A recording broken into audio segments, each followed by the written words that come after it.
حدیث موجود ہے، نبی کریم علیہ السلام نے فرمایا اگر یہودی اس آیت کے بعد موت کی تمنا کر لیتے کہ یا اللہ ہمیں موت دے، اگر وہ کہہ دیتے تو اسی وقت مر جاتے سارے۔ اللہ فرماتے کرو نا بھئی موت کی تمنا، اگر تمہیں خبر ہے کہ جنت تمہاری ہے اور تمہارے علاوہ کوئی نہیں جائے تو موت کی تمنا کرو۔ پھر فرمایا وَلَن يَتَمَنَّوْهُ أَبَدًا بِمَا قَدَّمَتْ أَيْدِيهِمْ، یہ کبھی محبوب موت کی تمنا نہیں کریں گے، یہ کبھی نہیں کریں۔ کیوں نہیں کریں گے؟ انہیں پتہ ہے ہم نے آگے کیا کرتوت بھیجے ہوئے۔ جس کو اپنے کرتوتوں کا پتہ ہو وہ موت کی تمنا، ان کو پتہ ہے ہم نے آگے کے لیے کیا بھیجا ہے، موت کی تمنا تو کرے فاروق اعظم، حضرت عمر کرے، پڑھو نا بخاری، ہر روز ہی کریں اور ہر نماز کے بعد ہی کریں، اللہم ارزقنی شہادتا فی سبیلک، یا اللہ کبھی اپنے رستے میں شہادت کی موت دے دینا، لیکن یا اللہ موت اپنے نبی کے شہر میں دینا، شہادت ملے اور تیرے نبی کے شہر میں مدینہ بھی نہیں چھوڑنا چاہتا۔ شہادت کی دعا کریں گے لوگ، شہادت کی، کون؟ جن کو پتا ہے کہ ہمیں ہمارے نبی پاک نے بتایا ہے کہ تم نے نیکی کیسے کرنی ہے، گناہ سے کیسے بچنا ہے، یہ موت کی تمنا کرتے تھے، یہ دعا کرتے تھے، پر کس موت کی؟ شہادت کی موت کی۔ ویسے موت کی تمنا کرنا منع ہے، بخاری شریف میں موجود ہے، حضور علیہ السلام نے فرمایا دنیاوی مشکلات سے گھبرا کر موت کی تمنا نہ کرو۔ اے ساڑھے کچھ بندے روز ہی کہنے اللہ کرے میں مر جاؤں، وہ گھر میں ہلکی سی لڑائی ہوئی نہیں اور اپنے آپ کو بد دعائیں دی نہیں، بہت بڑا جرم ہے، کبیرہ گناہ ہے۔ دنیاوی مشکلات سے گھبرا کر موت کی تمنا کرنا منع ہے۔ حضور نے فرمایا اگر زیادہ ہی کہنا ہو تو اتنا کہہ لو کہ یا اللہ جب تک میرا زندہ رہنا میرے حق میں بہتر ہے، مجھے زندہ رکھ، اور جب میرا دنیا سے جانا بہتر ہے تو پھر مجھے ایمان کی موت عطا فرما۔ لیکن یہ دنیاوی مشکلات سے گھبرا کر موت کی تمنا کرنا منع۔ صحابہ شہادت کی آرزو کرتے اور طلب کرتے، یہ بدر سے لے کر کربلا تک یہ سارا نصاب شہادت ہے، یہ سارا عنوان شہادت ہے، یہ ساری زندگی دعائے شہادت، یہ صبح اور شامیں صرف منزل شہادت کی طرف بڑھنے کے لیے۔ ان لوگوں کو پتا تھا اصل گھر تو ہمارا آخرت ہے، تو شہادت ملے گی تو آخرت میں جا کے وہ بڑا گھر پائیں گے۔ یاد رکھنا یہ جو چاروں جانب موت کا خوف ہمیں ستاتا ہے، اسی بنیاد پر تو باطل ہمیں ڈراتا ہے۔ یہ جو بار بار ہم خوف کھاتے ہیں، ڈر جاتے ہیں، سہم جاتے ہیں، اور بہت سارے لوگوں کے ہاتھ پیر پھولنے لگتے ہیں موت کے نام سے، تو میرے بھائی یاد رکھنا یہ جو لوگ میدانوں میں نکل آتے تھے نا، انہیں تو مستی چڑھی ہوئی ہوتی تھی شہادت کی۔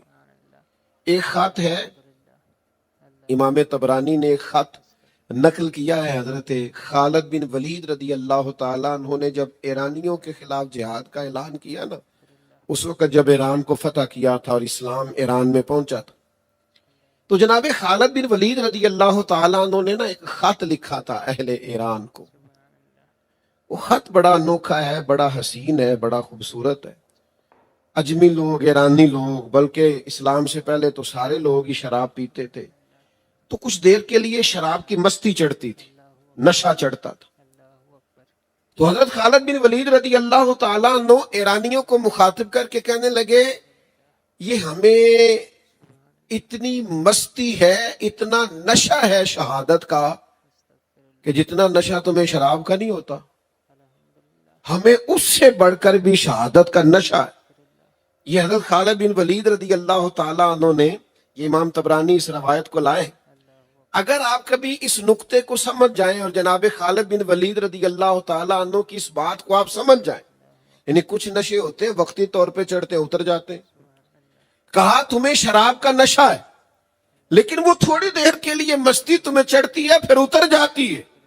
ہمیں شہادت کا نشہ چڑھا ہوا ہے، اور جن کو شہادت کا نشہ چڑھ جائے نا، وہ پھر اسی طرح کرتے ہیں کہ جب وہ کسی میدان میں جاتے ہیں تو کشتیاں جلا کے جاتے ہیں۔ وہ جب ارادے کرتے ہیں تو پھر رزلٹ کیا نکلے گا اس کی پرواہ نہیں کرتے، نتائج سے بے خوف ہو کر میدانوں میں اترتے، تو تر شروع ہو کے گالی ہزار دے، یہ وہ نشہ ہی نہیں جسے کوئی ترشی اتار دے. یہ ایسا نشہ چڑھ گیا ہے کہ آپ جتنی مرضی ترش چیز لے کے آئیں یہ اترے گا. اور یہ بڑا ذوق والا نشہ ہوتا تھا کہ لوگ دعائیں مانگتے، اپنے اندر تڑپ پیدا کرتے تھے، شوق پیدا ہوتا تھا. اور اتنا شوق پیدا، یہ نشہ کتنی دیر تک چڑھتا ہے اور کہاں تک جاتا ہے؟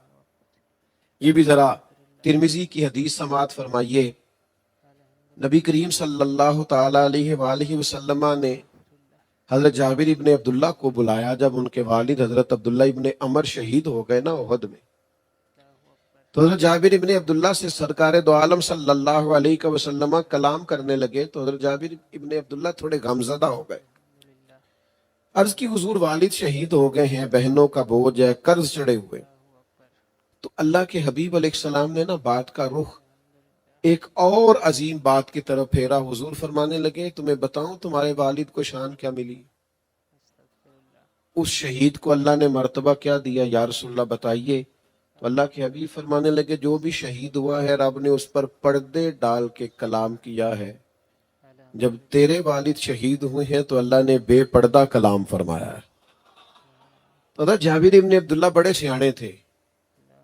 یہ صحابہ جو تھے یہ حضور کے مزاج کو جانتے تھے. جب یہ کہا نا کہ بغیر پردوں کے کلام کیا تو فوراً ان کی طبیعت میں اور طلب پیدا ہوئی، آنکھیں اور کھل گئی، ذوق اور بیدار ہو گیا. یعنی اب وہ پوچھ رہے تھے حضور اگر آپ کو یہ پتہ ہے نا کلام کیا ہے تو پھر یہ بھی پتہ ہے کیا کلام کیا ہے. پھر وہ دو چار باتیں بھی اگر ہو جائے نا تو کمال ہو جائے.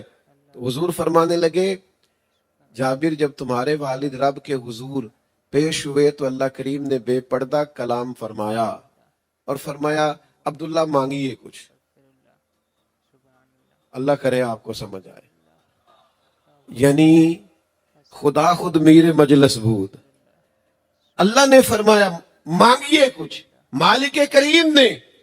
تو یہ شہادت کا نشہ اتنا تگڑا ہوتا ہے کہ حضرت عبداللہ ابن عمر عرض کرنے لگے، حضور فرماتے وہ رب کی بارگاہ میں عرض کرنے لگے مالک عرض یہ ہے کہ اگر ایک دفعہ پھر دنیا میں بھیجے نا اور پھر تیرے نبی کی قیادت میں جہاد ہونا، میرا ذرا دوبارہ شہید ہونے کو دل کرتا ہے. یعنی یہ وہ نشہ ہے، وہ کوئی اور ہے جو پانی ملا کے پیتے ہیں. یہاں تو قلم لگی ہم بوتل ہلا کے پیتے ہیں. کہا وہ یہ تو معاملہ ہی کوئی تھوڑا انوکھا ہے، یہ اتنا نرالا نشہ ہے. لوگ کہتے ہیں جناب علی اکبر بھی چلے گئے تھے کربلا میں، جناب قاسم بن حسن 17-18 سال کی عمر میں چلے گئے تھے. میں نے کہا تم نے وہ ذائقہ چکھا ہی نہیں نا شہادت والا، تم نے وہ چکھا نہیں، تمہیں کیا پتا ہو. لوگ کہتے اتنے جنازے اٹھا کے بھی امام حسین دلیر تھے. میں نے کہا تمہیں اس ذائقے کا پتا نہیں. اے پوچھو نا نو جنا پیتی آ پھر ہونا دیکھی بیتی آ جناد وچکارے توڑ دیتی جئی نیتی جئی نہ نیتی آ. یہ تو اس سے پوچھ جو اس کا آشنا ہے، جسے پتا ہے کہ یہ اصل کیف ہوتا کیا ہے شہادت والا، یہ درد کیا ہے، یہ ذوق کیا ہے. تم اس رستے کے مسافری نہیں ہو، دور کھڑے ہو کے سوال پہ سوال کیے جا رہے ہو کہ انسان کے اعصاب کیسے برداشت کرتے، تمہیں پتہ نہیں.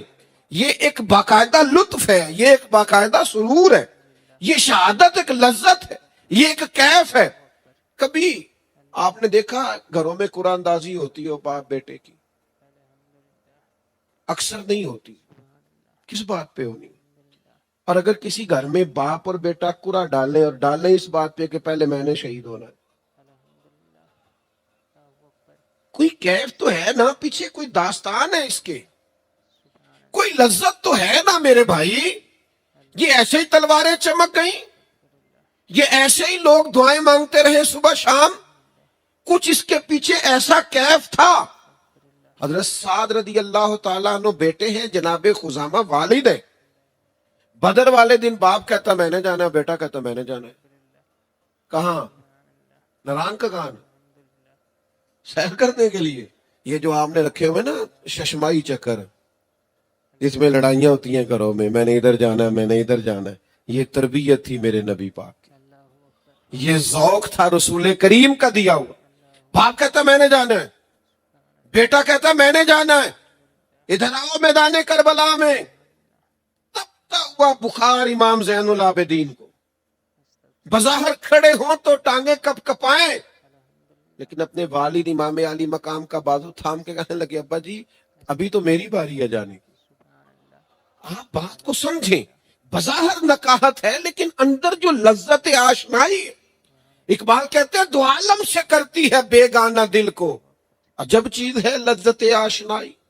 یہ کوئی عجیب قسم کی لذت ہے، عجیب کہ بندہ طلب کرتا ہے باقاعدہ کہ مجھے شہادت نصیب ہو جائے۔ حضرت سعد اپنے والد سے کہنے لگے ابا جی میں آپ کے حکم کا پابند ہوں، پر اگر شہادت کا مسئلہ نہ ہوتا، جنت کا مسئلہ نہ ہوتا تو میں نافرمانی نہ کرتا، میں نے کو نہیں آپ کو جانے دینا، باری میری ہے۔ تو پھر رزلٹ آخر میں فیصلہ یہ ہوا کہ چلو قرآن اندازی نہ کر لیں، تو قرآن اندازی کی گئی، قرآن پتر کے نام نکل آیا بیٹے کے، لیکن مزے کی بات یہ کہ ایک جنگ میں بیٹے گئے، اگلی میں والد چلے گئے۔ پچھلی لڑائی میں، جنگ میں، جہاد میں صاحبزادے شہید ہوئے تھے تو اس سے اگلی میں والد شہید ہوئے۔ میں کیسے آپ کو عرض کروں کہ ہم نے ڈرایا ہے اپنے بچوں کو موت سے، ہم نے ان کو وہ زندگی دی ہے جس میں یہ سہم گئے ہیں، ہم نے آنے والی نسل کو صرف جینے کی لذت سے آگاہ کیا ہے، حالانکہ مر جانے کی بھی لذت ہے، حالانکہ موت بھی مومن کے لیے تحفہ ہے، حالانکہ اگر وصال کا شوق ہو تو موت ایک پل ہے، اس کے پار جائیں تو یار سے ملاقات ہوتی ہے۔ ہم نے اپنے بچوں کو کمزور کر دیا، مجھ سے ناراض نہ ہونا، وہ ماں کیا انقلاب اپنے بچے کے دل میں بھر رہی ہے جو اسے کہتی ہے بیٹا سو جا بلی آ گئی۔ جس بچے کو آپ نے بچپن سے بلی سے ڈرایا ہے اور کاکروچ سے ڈرایا ہے، وہ کل کو شیر بنے گا، میدان میں نکلے گا۔ سناؤ اپنے بچوں کو قصے خیبر و خندق کے، کرو تو صحیح ارادہ، سناؤ اپنے بچوں کو قصے خیبر و خندق کے، کہانی سن کے حیدر کی دلوں سے ڈر نکلتے ہیں۔ ہم اپنی بھی تو داستانیں سناتے ہیں نا، تو مشورہ دیا شاعر نے، وہ کہتا ہے سناؤ اپنے بچوں کو قصے خیبر و خندق کے، اس لیے کہ کہانی سن کے حیدر کی دلوں سے ڈر نکلتے ہیں۔ ان کو طاقتور اعصاب دو، مضبوط اعصاب، تگڑی بات دو، اور یہ ایک لذت ہے، یہ ایک کیف ہے۔ بڑے مخلص تھے حضرت عبداللہ ابن عباس، بڑے مخلص تھے حضرت عبداللہ ابن عمر، بڑے مخلص تھے حضرت عبداللہ ابن زبیر۔ امام حسین کے پاس آ کے کہا حسین نہ جائیے گا، لیکن امام نے فرمایا میں نے جانا ہی جانا ہے۔ وہ مخلص بھی تھے، مشورہ بھی صاحب دے رہے تھے، لیکن امام کو پتا تھا کہ میرا تعلق ہی شہداء کے گھرانے سے، میرے والد علی بھی شہید، تو جو مزاج شہادت کا ہے، اور بڑے بھائی حضرت مولا علی کے بھائی جعفر طیار بھی شہید، اور امام حسین کے بھائی امام حسن بھی شہید، تو جب سارے شہید ہیں تو پھر یہ احقاق حق کے لیے تو آگے جانا ہے۔ پھر جان کی پرواہ کرنا یا بچوں کو دیکھنا یا گھر بار کے لیے فکر مند ہونا، یہ پیغام کربلا سے نہیں آتا۔ کربلا سے پیغام یہ آتا ہے کہ ساری چیزیں بعد میں، حق کا راستہ پہلے، شریعت کی بات پہلے، ارادہ پہلے۔ عورتیں بعض اوقات کمزور ہوتی ہیں اور ان کی آنکھوں کے آنسو اور ان کی بتائی ہوئی باتیں اور ان کی تڑپ بعض اوقات دوسروں کو بھی کمزور کرتی ہے، لیکن نبی کریم صلی اللہ تعالی علیہ وسلم نے اس طرح کی تربیت فرمائی تھی کہ عورتوں میں بڑی مضبوطی تھی، ان کے اندر بڑی طاقت تھی، فکری توانائی تھی۔ میں پھر آپ کی خدمت میں عرض کروں گا کہ ہم نے نا آنے والی نسل کو کمزوریاں بانٹی، ہم نے آسانیاں بانٹی، یعنی میرا بچہ ذرا ذرا سی بات پہ ضد کرتا ہے تو یہ ضدی آپ کی سہولیات نے کیا، اسے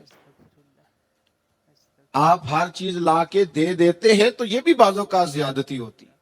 کچھ چیزوں سے منع تو کرو تاکہ اسے پتہ بھی چلے کہ بعض اوقات زندگی میں کچھ نہ بھی ملے تو پھر بھی صبر کرنے کی عادت ہونا چاہیے۔